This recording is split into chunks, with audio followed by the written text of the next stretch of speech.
I received a question asking me what's the documents that they need to provide for property sale from an audience. So the audience actually gave me a list of documents.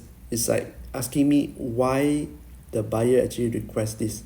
So I'm going to show you the list of documents, and then I'm going to explain to you, okay? And some of these documents, right, is actually your lawyer is the one that will be asking. Yes, if you sell the house, you use the buyer's lawyer. So your buyer's lawyer is actually by default also your lawyer. So your lawyer will be asking, okay? So let's have a look at the list of documents and why they need it. So let's look at the documents that the buyer is requesting from this seller. And I will explain to you why they need these documents and what is the due diligence process like when you sell your house, okay? So first 5 pages, including front page cover of the SPA. Why is it that the person actually bracket including front cover, insists on including front cover? Because your front cover will contain the information, the name of the purchaser and seller. Now you are selling your property, you are the previous purchaser. And why first 5 pages? Because the stamp is on the first page.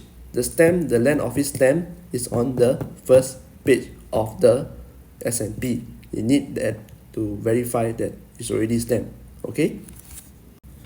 Last 5 or 6 pages of the SPA which shows the details of the condo and the signed pages. Okay, when you got the front cover, logically you need to verify, right, if the person really signed is the same person that signed the signed copy. So on your S&P, right, the last page there will be purchaser and seller signature and the witness is lawyers okay, so that is why they need it. And last signing page after that will be your first schedule your S&P got first schedule, second schedule, third schedule. That is what they want to see. The first schedule will contain the name of the current owner, the seller, everything. Actually is just a summary of everything on the thick pages right in front. The first schedule will give you the summary of everything. It give you the information like the purchaser, the seller, then the address, or also both on it, then the IC number, then the property address, property size that's for sale, and then also your purchase price last time. Okay, this is where it is first schedule. So number 1 and 2, you need to provide to the buyer to apply for loan.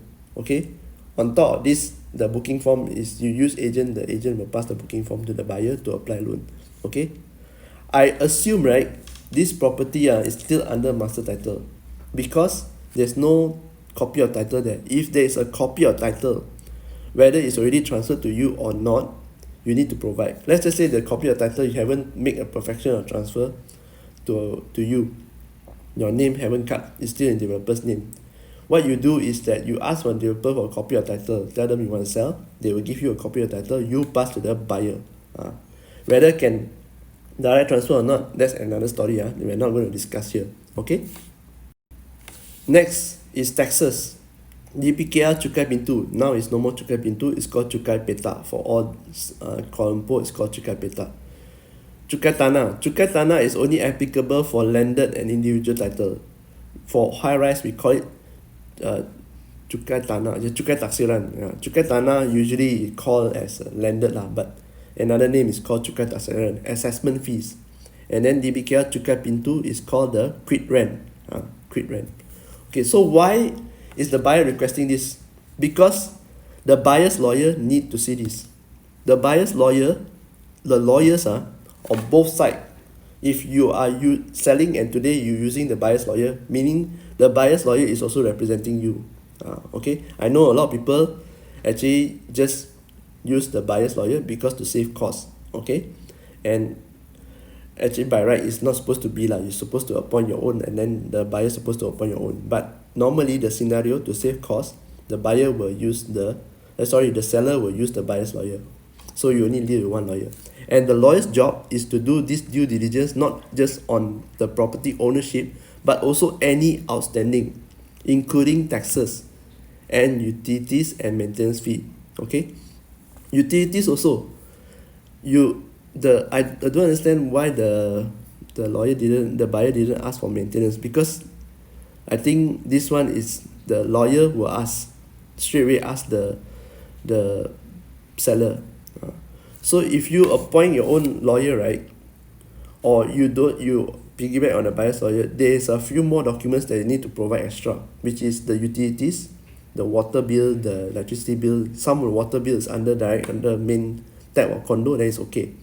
But electricity bill and then maintenance invoice. You need to provide all this to the lawyer so that they can keep a record. Once the money is disbursed already, you need to pay. If you already paid, the lawyer will return it back to you. Okay, so you don't have to worry about this. You won't be overpaid one. You won't overpay. Okay, let's just say you already paid your maintenance for 3 months, and the second month the transaction complete, meaning the bank disbursed fully. So don't worry, the extra 1 month that you have paid the maintenance fee, the lawyer will return it back to you. The money, they will return it back to you. Okay, if you paid shortfall, then the lawyer is responsible to ask from you the shortfall before they can advise the bank to release the balance money. Okay, so anything that's delay, okay, it's on you. If the lawyer already informed you, it's on you. The shortfall you still didn't pay, if anything delay, the buyer has the right to claim a late payment interest from you. Okay, late payment penalty. Similarly, conversely, it's the same thing.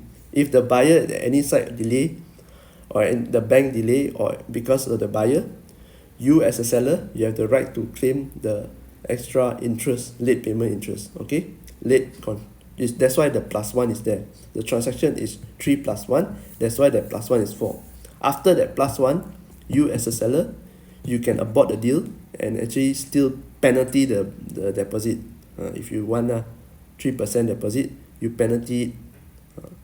Okay, but usually is refunded but refunded but with clause. Okay, you need to have a certain clause written in the booking form. The same goes to the buyer. The buyer can also cancel the transaction, but with reasonable proof and also is written in your S&P. Okay, so I hope that this has actually explained to you why the buyer is requesting all these documents. I hope this clarifies, and if you have any more questions, just ask, comments down below. This is Kenny here from Property Stories, and I'll see you again next video. Bye bye.